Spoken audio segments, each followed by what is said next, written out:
Maybe the phone hasn't rung in days. Maybe the house feels bigger now or emptier, even though the furniture hasn't moved an inch. There's a difference between being alone and feeling lonely. One is peaceful, the other aches in a way that's hard to describe. It lingers in the background, soft but persistent, like a low hum in your chest. If that sounds familiar, you're not broken, you're not too late, and you're certainly not alone in this feeling, even if it tries to convince you otherwise. Loneliness after 70 is more common than people admit. Friends move, loved ones pass, routines shift, and without even noticing it, the once full calendar becomes blank space. But here's the truth: most people don't say out loud, just because loneliness has crept in doesn't mean it has to stay. There are ways to heal a lonely heart, even gently, even slowly, even now. Today, I want to share 5 of those ways. Not tips, not tricks, but small, meaningful shifts that can help you feel connected again, that can soften the ache without pretending it doesn't exist. Because healing doesn't mean ignoring what hurts. It means offering it something better. Before we dive in, take a moment to subscribe to our channel and tap the notification bell. That way, you'll never miss a moment of the practical, heartfelt conversations we're building here together. Your support, your presence, means more than I can say. If anything we talk about touches you, don't hesitate to like, share, or leave a comment. We read them all, and they matter. All right, let's begin with the first quiet shift. It starts with acknowledging the loneliness without shame. There's a pressure in our culture to stay upbeat, especially in older age. Smile, be grateful, make the best of things. But where does that leave the deeper parts of us? The parts that grieve the empty seat at the dinner table, or miss the warmth of someone saying your name out loud? Naming your loneliness is not a sign of weakness, it's strength. It's how we reclaim authorship over our emotional life. And once we name it, we can begin to befriend it. Instead of running from the feeling, we sit beside it. Maybe with a journal, maybe with a walk. Maybe just breathing in a quiet room, whispering to yourself, I feel lonely right now. But that's not all I am. That little act, naming, without judgment, is a doorway. And through that doorway comes the second shift. It's the shift from isolation to intentional connection, even if it starts small. I'm not talking about suddenly signing up for every community center event or forcing a dozen new friendships overnight. I'm talking about one gentle reach. One warm thread, even just once a week. Maybe it's writing a handwritten letter to someone you haven't spoken to in a while. Not a long one, just a simple, I was thinking about you and wanted to say hello.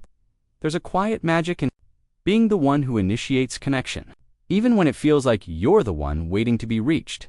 Brings healing in itself. Or maybe you volunteer an hour of your time somewhere nearby, reading to kids at the library, helping organize books at the church, even walking dogs at the shelter. These aren't just tasks, they're moments of presence, of being seen and needed to things. Loneliness tries to convince you are no longer possible after a certain age, and they always will be. One woman I spoke to she began making banana bread every Friday and delivering a few slices to her neighbors. It was awkward at first, she said, but after 3 weeks, one neighbor invited her in. Now they watch reruns of old movies together. 2 lonely people. Who would have stayed lonely had one not taken that small? Until one day, someone opens it. You don't need a dozen new friends. Just one warm hello that turns into a deeper thread. And as we breathe into that truth, another form of healing begins to rise. One that isn't about other people at all. Shall we step into that together? Sometimes, the most surprising kind of connection isn't with others, it's with yourself. And that's the third shift: rebuilding, the inner friendship that may have been neglected over the years. When we spend decades caring for children, partners, parents, careers, it's easy to forget our own name in the process. But healing a lonely heart often means turning inward, not with criticism or regret, but with curiosity and kindness. Ask yourself, when was the last time you asked you how you're doing? Not out of habit, not to get through the day, but genuinely asked, like you would a dear friend.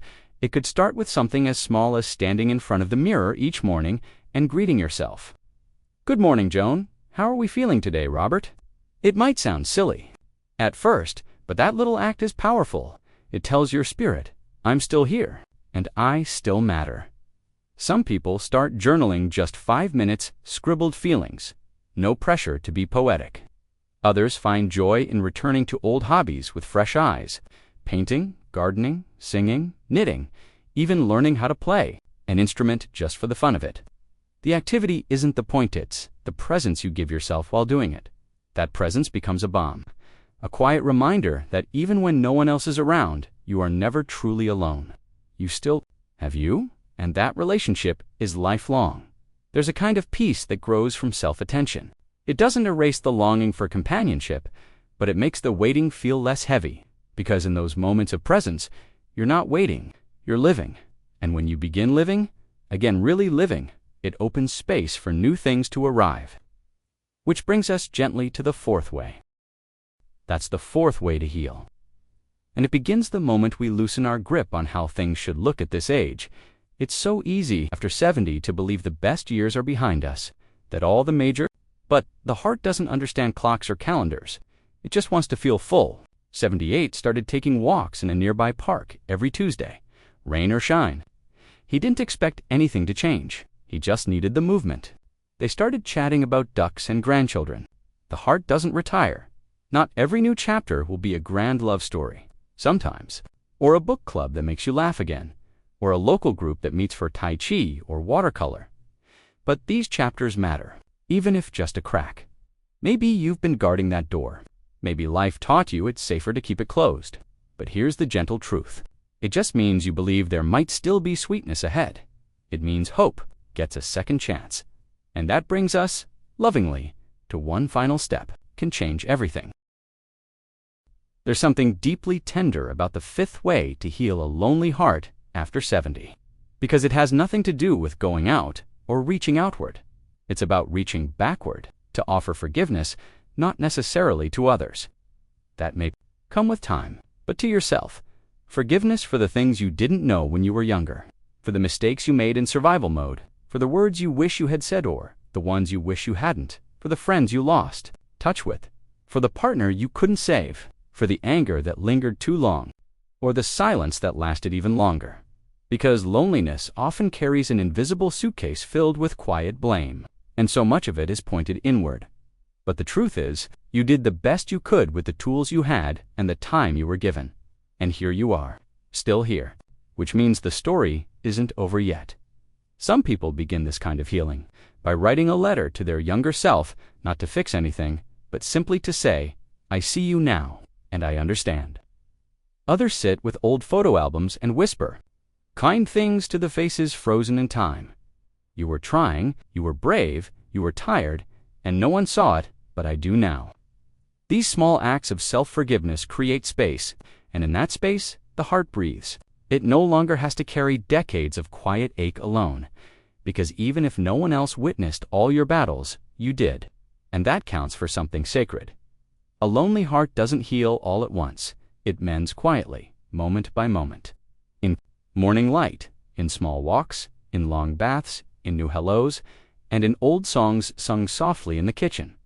And eventually, it doesn't feel so lonely, because every gesture of care, of gentle word, every shared glance, every minute you spend with yourself or with others in honest presence is a thread, and with time, those threads begin to weave a net, one strong enough to hold you when the days feel heavy, and wide enough to catch all the joy that's still out there waiting for you. You haven't missed your chance. You haven't run out of time. Your heart is not finished yet. So if this message touched you in any way, I'd be honored if you clicked like or shared this with someone else who might be feeling a little invisible today. Your kindness helps keep this community warm, welcoming, and wise. And if you haven't yet, subscribe and ring the bell. We've got more gentle truths, helpful tips, and honest conversations coming because none of us are meant to walk this road alone. Now, take a deep breath and remember, even now, love is still possible, life is still beautiful, and healing is always, always within reach.